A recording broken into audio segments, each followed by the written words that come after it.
Selamat sejahtera yang berbahagia, Datin Molizah binti Abdul Malik, iaitu Pengetua Maktab Rendah Sains Mara, Batu Pahat, serta rakan-rakan sekumpulan yang saya hormati. Jadi sebelum memulakan wawancara kita pada hari ini, segala puji dan syukur untuk memohon keberkatan, saya menjemput saudara Izul Syakir untuk memimpin bacaan doa. Silakan.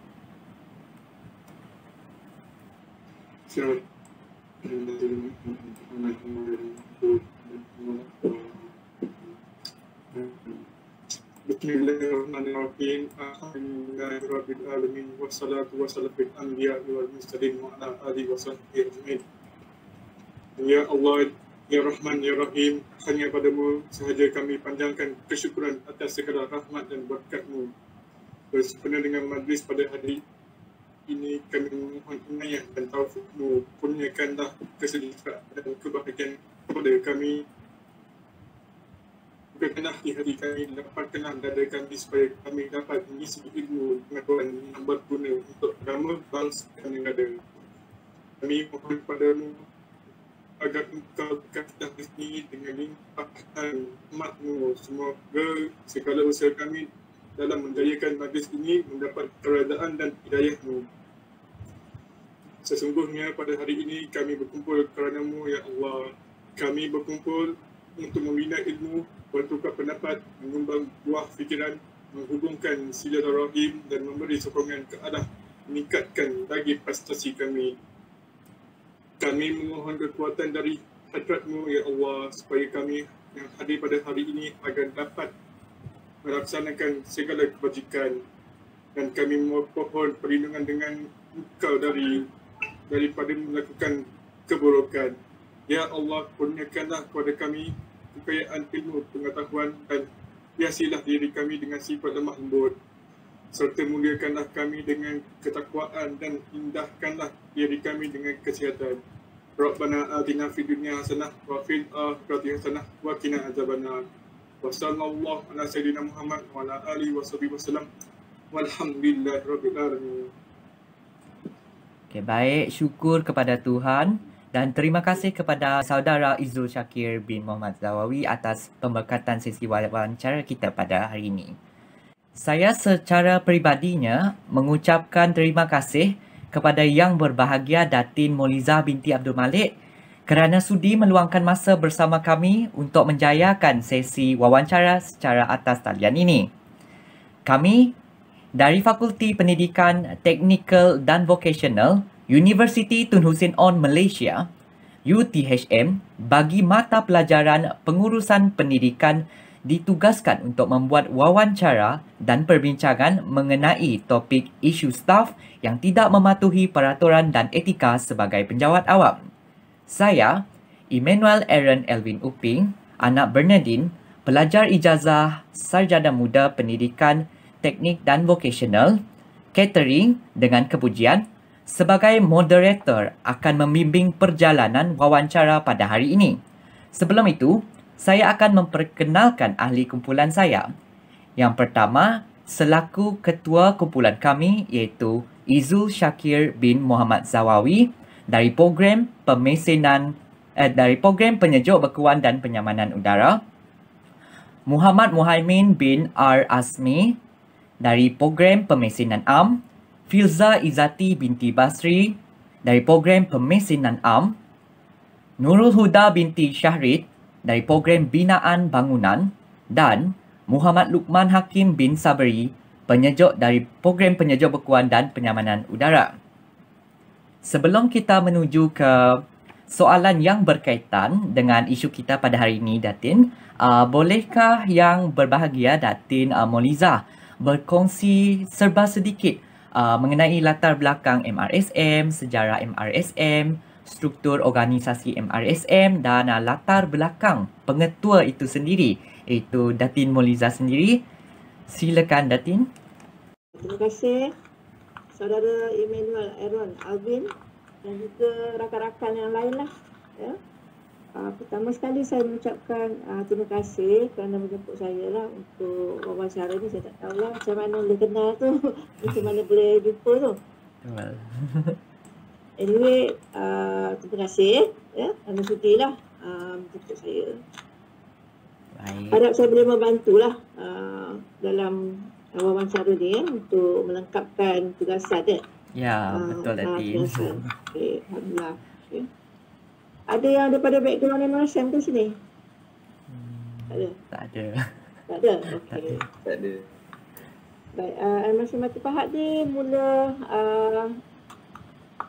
dijalankan dia punya pembinaannya ialah pada 5 Oktober tahun 1999 ya. So pecah tanah tu dijalankan dirasmikan ya oleh kita punya mantan dulu Perdana Menteri kita lah yang berbahagia Datuk Ahmad Abdul Dawi ya, kalau ingat kan. Tapi tak pernah dirasmikan lagi lah sebenarnya maktab ni masa ni ya. Dan mula beroperasi sepenuhnya pada tahun 2002. 1 Mac 2002, maknanya dah 18 tahun lah masa Pahat ni. Pada tahun 2012, ya, pendidikan yang ditawarkan di MRSM Batu Pahat ni bukan bertukar lah, mempunyai penambahan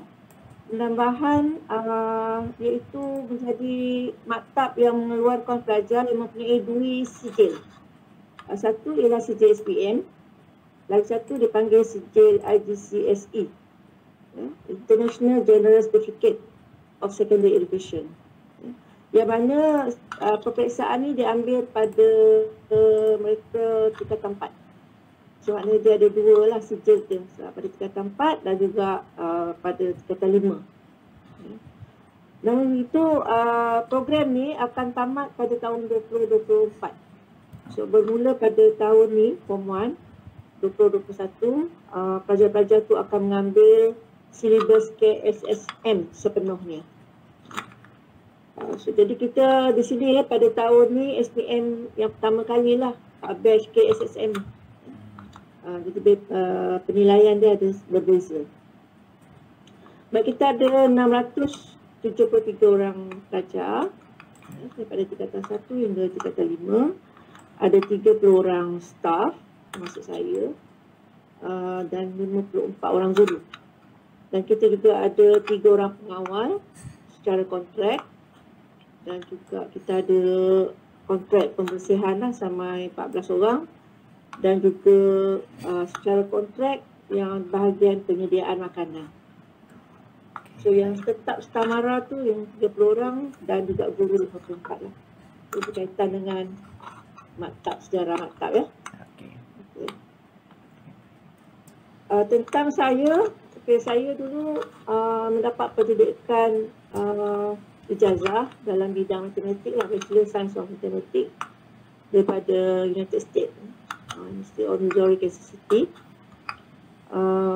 Pada tahun 89 saya habis. Kemudian saya membuat diploma pendidikan di Universiti Teknologi Malaysia di Skudai dan tamat pada tahun 1992. Kemudian saya mendapat pendidikan master di Universiti Malaya dalam bidang kepimpinan pendidikan, fokus kepada kepengetuaan. Dan saya bertugas di MRSM Dasrin pada tahun 1990 sebagai guru matematik.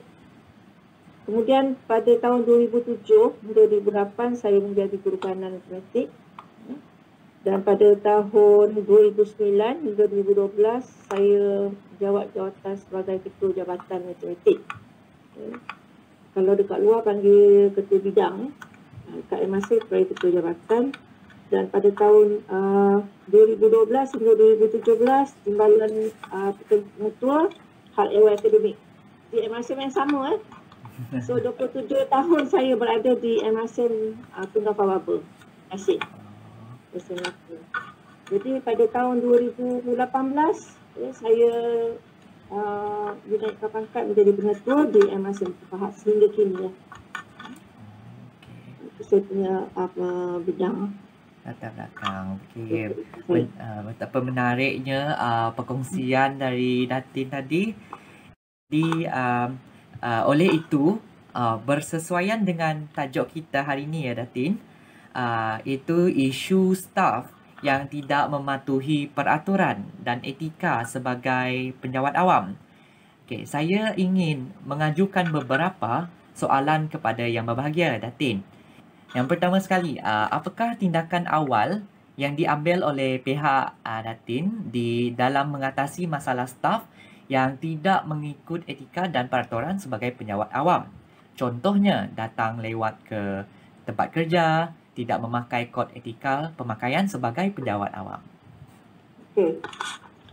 Dalam sistem MSM ya, biasanya kita ada di bawah saya tadi saya tak cakap pengurusan contoh organisasi MSM. Okey. So bagi MSM dia ada berbeza sikit dengan Kementerian Pendidikan KPM. KPM dia di setiap daerah di daerah dia ada pejabat pelajaran negeri yang memantau sekolah-sekolah daerah. Okay, bagi MSM kita ada bahagian pendidikan menengah mara lah di Kuala Lumpur yang mengawal 53 buah MSM. So di bawah MSM ni ada pengetua-pengetua dan di bawah saya ada 3 orang timbalan lah, iaitu timbalan kecemerlangan akademik, timbalan pembangunan pelajar dan juga timbalan pembangunan bakat. Kalau di sekolah luar bakat tu co-curriculum lah. Kalau di sekolah kalau pembangunan pelajar dan juga dipanggil GBK 1, dekat sini panggil kecemerlangan akademik. So di bawah timbalan-timbalan ni kita ada juga ketua-ketua jabatan. Kalau kat luar dia panggil ketua bidang. Ada 4 ketua jabatan, iaitu ketua jabatan sains sosial, ketua jabatan matematik, ketua jabatan sains dan ketua jabatan bahasa. Dan di bawahnya ada juga guru kanan pada unit-unit. Ya, ada guru kanan dan ada guru penyelaras subjek. Untuk setiap subjek. Biasanya kita akan memberi otonomi kepada ketua-ketua jabatan untuk membuat intervensi terlebih dahulu dengan kaedah bermula dengan cara bimbingan Muslim dulu, ya, cara tidak ni dulu lah, dan pergi pada skop yang lebih tinggi lah. Sekiranya tak boleh diselesaikan dan kita akan pergi pada timbalan. Kalau timbalan tak boleh selesai, dia akan naik pada penentu lah. So, tingkat awalnya begitu. Pemantauan berlaku pada ketua-ketua unit dan kepada ketua jabatan, seterusnya ke timbalan dan penentu. Dia tengok kes. Dia bergantung kepada kes ya, Datin? Ya. Okey, baik. Okey, untuk seterusnya, bagi soalan yang kedua, iaitu sebagai seorang yang berpengalaman dalam bidang pendidikan, boleh Datin menerangkan lebih lanjut apakah maksud accountability dan gaya kepimpinan ini memainkan peranan yang perlu wujud dalam diri seseorang pemimpin di sekolah? Okeylah, accountability ya, maksud accountability dari pihak saya lah. Okey, di sini accountability ni kita sebagai penjawat awam MARA, macam kami ni MARA lah, ya. Kita mesti mematuhi peraturan, undang-undang yang berkuasa, prosedur dan juga arahan-arahan dari pihak MARA. Ataupun kalau terkini ni ada pandemik ni, kita ada lagi pihak lebih berkuasa lah, seperti KKM. Kita ada arahan-arahan daripada MKN. Sekarang ni, kalau sebelum ni kita banyak terima SOP daripada bahagian pendidikan menengah mara. Tapi sejak akhir-akhir pandemik ni, ya, dah banyak pada aspek faktor-faktor daripada MKN dan juga KKM lah. Dan fokus kritikal, ya, bahagian ni ialah tentang satu kewangan. Ya. Kewangan ni adalah satu benda yang perlu dijaga lah, sebab kita tak nak ada ketirisan, kehilangan integriti, rasuah di kalangan kaki tangan semualah. Yang kedua ialah kawalan projek, aktiviti dan juga kontraktor. Sebab dekat MRSM kita ada kontraktor macam saya sebut tadilah, kawal keselamatan. Kita ada kerja-kerja yang menyediakan makanan, yang masak. Kita ada juga landscape, pembersihan. Jadi dia semua melibatkan tender, melibatkan penilaian. So dekat sini kena ada peraturan lah, undang-undang yang perlu dipatuhi. Selain daripada disiplin dan juga tata tertib. So itu 3 perkara lah tentang accountability. Ya. Kemudian tentang gaya kepimpinan, ini memang bagi saya lah, bagi pendapat saya penting untuk setiap yang memimpin. Hanya pandangan saya lah, saya tidak meletakkan mana-mana gaya yang khusus, macam laissez-faire ke, autokratik ke. Bagi saya lah, pendapat saya, gaya kepimpinan tu harus bersesuaian dengan situasi tertentu. Tak boleh one size fit all, orang kata. Itu gaya kepimpinannya. Pada pandangan saya lah. Tetapi saya lebih kepada distributed leadership lah sebenarnya. Ya, memberi autonomi, empowerment kepada ahli-ahli pengurusan saya, ahli-ahli pelaksana saya. So kita lebih kepada distributed. Sebab kalau kita nak pantau seorang-seorang, semua aspek tu bagi saya kurang berkesan lah. Ya. Bila kita dah delegate, kita distribute, dia lebih berkesan dan lebih berkualiti. Dan 2 faktor dimensi yang saya fokus cara memimpin ialah, pertama, saya menggunakan dimensi berstruktur. Sebab bagi saya ya, kadang-kadang kita kena strukturkan sesuatu. Contoh misalnya kita nak membangunkan profesionalisme staf dan guru. Tapi kalau kita kata tingkatkan profesional, tak ada struktur, benda tu tak berlaku. Lumrahnya, fitrahnya lah. Ya. Kalau berlaku tu, alhamdulillah lah kan. Tapi nak berlaku dengan baik tu, sebenarnya banyak cabaran dia, kesukaran dia. So apa yang kita boleh, kita strukturkan. Maksudnya kita adakan kuasa untuk pemikir, untuk melaksanakan, untuk merancang apa perkara-perkara yang penting nak membangunkan kemahiran staf dan juga guru. Contohlah.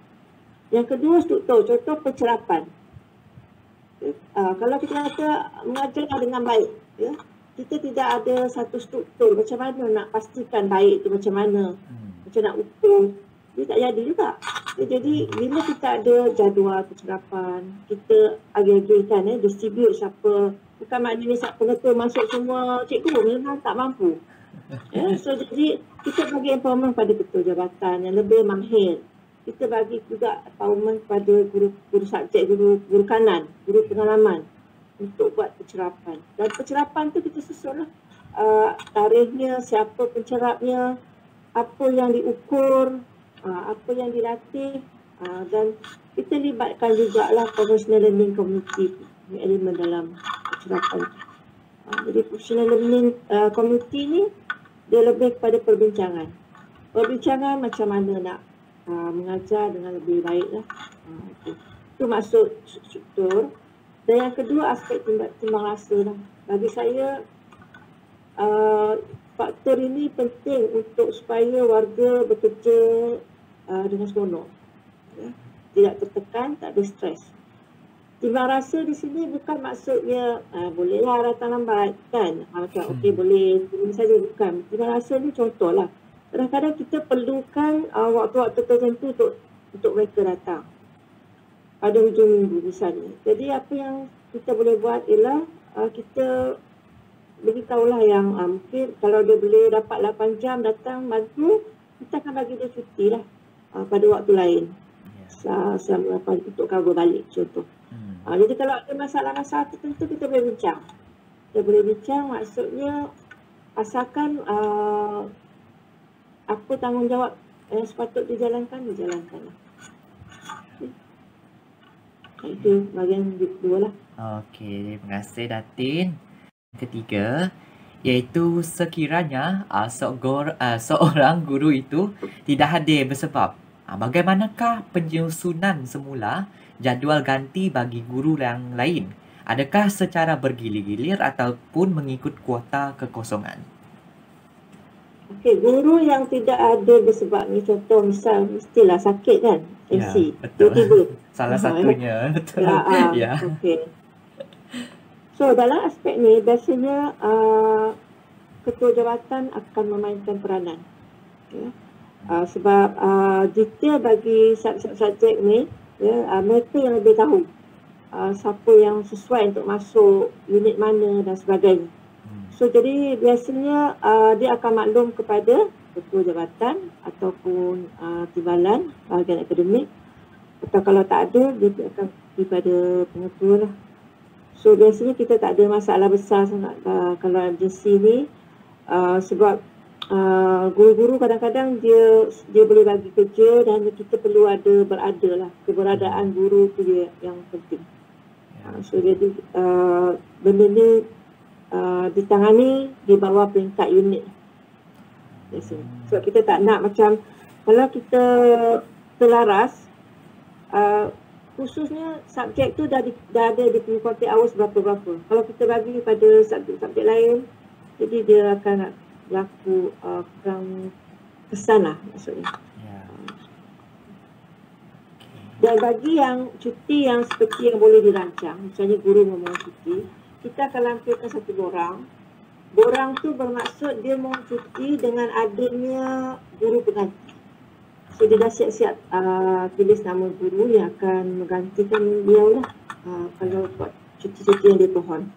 Yang mana yang dirancang. Okey, terima kasih Datin. Baik, untuk soalan yang keempat. Okey,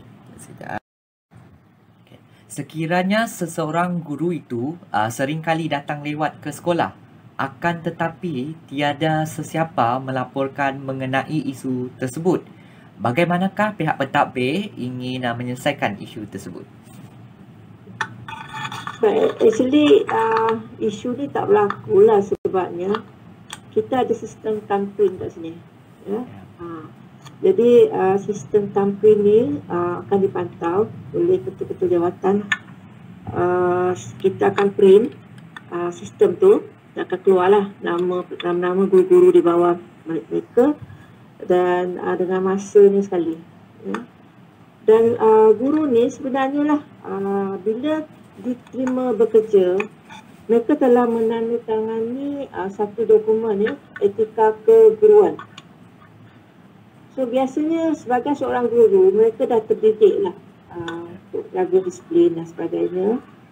Dan kalau wujudnya masalah tu, mestilah ada sesuatu yang mengubahnya. Ya? So jadi biasanya kes-kes kalau yang sengaja ni terlalu kecil lah. Terlalu kecil. Okey. Baik. Terima kasih Datin. Kelima, itu sebagai pentadbir ataupun pemimpin, bagaimanakah ingin memastikan setiap pendidik mempunyai matlamat yang sama? Cabaran ni ya. Betul. Baik. Kita setiap tahun kita bersama-sama membuat rancangan strategik dan juga pelan tindakan yang didokumentkan sekali. Ya. Jadi setiap guru dan ketua jawatan masing-masing, mereka akan merancang program-program apa yang nak dibuat, menentukan KPI mereka, ya, dalam jabatan dan akan present pada kami lah, bahagian pengurusan kat sana untuk 3 bulan setiap tahun lah. Dan perancangan ini berdasarkan dokumen perancangan statistik daripada bahagian pendidikan menengah. Diorang pun ada menetapkan KPI juga. So berdasarkan KPI MARA tu pula kita sasarkan juga KPI kita di tingkat kita. Dan setiap 2 bulan kita menjalankan mesyuarat pelaksana untuk melihat masalah-masalah yang berlaku. Ya. Okey, terima kasih Datin. Okey, soalan yang kedua terakhir ni Datin. Iaitu apakah kemahiran ataupun kaedah yang digunakan oleh pihak Datin di dalam ingin membantu staf-staf yang bermasalah? Okey. Di sini kemahiran ni ada berbagai lah ya. Tapi yang utamanya bagi saya ialah kemahiran komunikasi berbagai hala. Nak cerita bagi example susah juga ya, dia tengok situasi lah. Jadi kita memang melalui pengalaman sebenarnya kalau komunikasi tu lah. Dan dia dalam bentuk, berbagai bentuk lah. Kadang-kadang kita boleh tengok isu, kadang kita boleh melalui rakan-rakan, melalui ketua unit, melalui pelajar, melalui macam-macam cara lah komunikasi. Dan kemahiran lainnya seperti kepimpinan, kerja berpasukan, kolaborasi juga boleh digunakan. Mana secara tak langsung lah. Sekarang masalahnya bukannya besar pun. Ya. Biasanya staf-staf masalah kadang-kadang dia terpencil, dia menyendiri ya.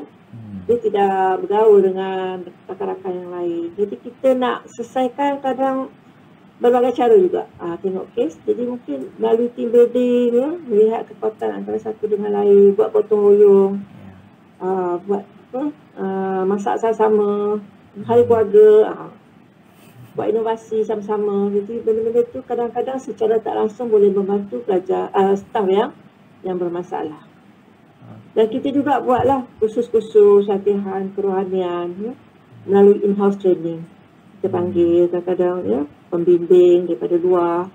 Dan setiap hari Khamis kita sama-sama baca Yasin dan juga bertazkirah lah, berkongsi tazkirah secara tidak langsung ya, untuk membantu staf-staf dan juga guru. Okey, terima kasih Datin. Bagi mengakhiri sesi wawancara kita pada hari ini, apakah harapan Datin terhadap pendidikan negara dalam usaha untuk melahirkan modal insan yang seimbang seperti yang dihasilkan dalam falsafah pendidikan kebangsaan ataupun FPK? Okey. Of course ya, memang untuk melahirkan modal insan yang seimbang, holistik ni memang juga adalah falsafah pendidikan MARA. Kita ada dua falsafah. Falsafah pendidikan kebangsaan dan kita ada tambahan lagi falsafah pendidikan MARA. Ya, yang mana kalau falsafah pendidikan MARA dia berteraskan ilmu, nilai dan usahawanan untuk melahirkan anak-anak yang seimbang dan holistik lah. Harapan saya ialah harapan saya okey.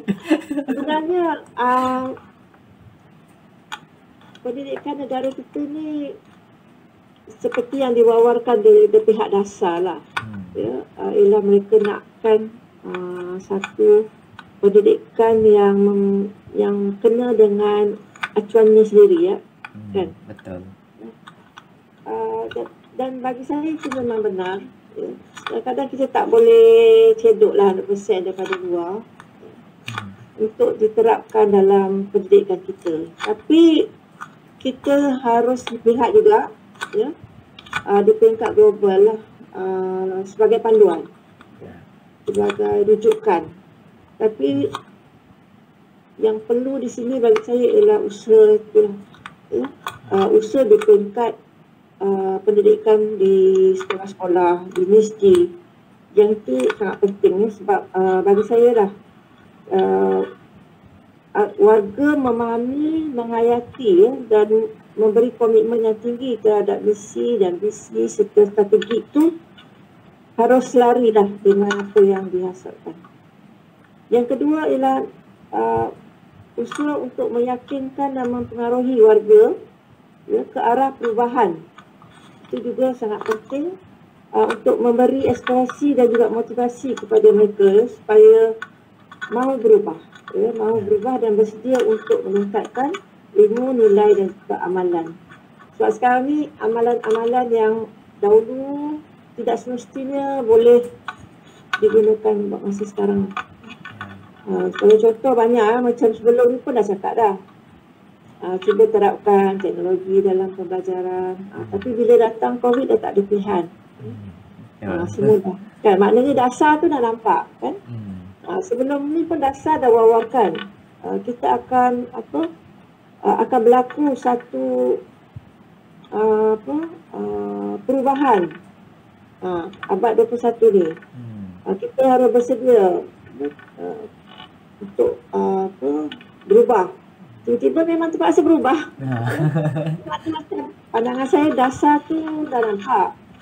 Tapi pelaksanaan dia ada peringkat titik. So, jadi kalau pelaksanaan itu tidak faham, pelaksana itu tidak faham, tidak cuba menghayati dan tidak mempunyai komitmen yang tinggi lah untuk berkorban. So, jadi pendidikan negara kita tak dapatlah nak melahirkan betul-betul modal insan yang kita nak lah. Ya, betul. Okey, terima kasih Datin. Oleh itu, jelaslah di sini bahawa sebagai seorang pejabat awam, kita haruslah menjalankan tanggungjawab dan amanah yang telah diberikan dengan sepenuh hati. Adakah saya betul, Datin? Ya. Betul. Jadi nampaknya sampai di sini sahaja pertemuan kita pada kali ini, dan saya ingin merakam dengan jutaan terima kasih kepada Datin Moliza binti Abdul Malik kerana sudah sudi meluangkan masa bersama dengan kami pelajar DHM. Semoga kita semua mendapat manfaat tentang apa yang telah disampaikan oleh beliau. Jadi sebelum mengundur diri, marilah kita mengambil foto bersama-sama sebagai kenangan, dan saya memohon ribuan terima kasih kepada Datin, rakan-rakan sekalian, dan menyusun 10 jari meminta maaf sekiranya terdapat tutur kata ataupun tingkah laku yang menyinggung perasaan sepanjang pertemuan wawancara kita pada hari ini. Dan saya sebagai moderator wawancara ringkas bersama Pengetua MRSM Datin Moliza binti Abdul Malik ingin mengucapkan selamat berpuasa dan selamat Hari Raya yang bakal tiba. Setakat itu saja. Sekian, terima kasih. Stay strong Malaysia. Kita ambil gambar sama-sama ya, Datin. Terima kasih. Ya, sekejap. Organize untuk semua. Ya, Datin. Bina besar berapa ni? Ada campur sen. Campur. Ada tahun kedua, ada tahun yang pertama. Okey.